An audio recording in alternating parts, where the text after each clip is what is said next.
Yeah, well, alcohol is an extraordinarily pernicious drug. And if you're inclined towards it, you can be inclined towards it because you're sensitive to its anxiety-reducing properties, or you can be sensitive to it because it enhances social communication, or because it produces a psychomotor high like cocaine, or all of those at once. And if you're particularly predisposed to alcoholism, you can experience all three at once.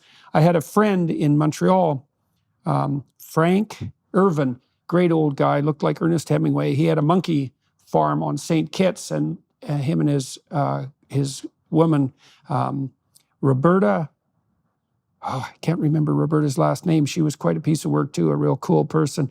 They had this monkey ranch on St. Kitts, and they used to go down there and study the effects of alcohol on green monkeys, which 5% of whom would drink to coma on first exposure.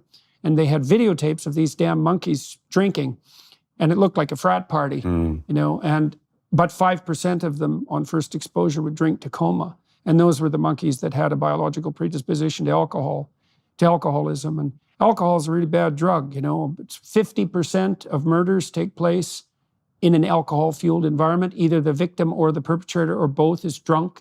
It's almost the sole cause of domestic abuse. It's almost the sole cause of so-called date rape. If you dig into criminal behavior deeply enough, well, hell, you don't have to dig much at all before you find alcohol. It's also the only drug we know that actually makes people more aggressive, and not merely because they don't know what they're doing. We did experiments at McGill showing that if you took drunk people and put them in a competitive environment where they could be aggressive and had them keep track of their aggression so they were actually conscious of it, they became more aggressive even rather than less. So yeah, alcohol's bad news, and it can turn perfectly good people into quite the impulsive and dim-witted monsters. So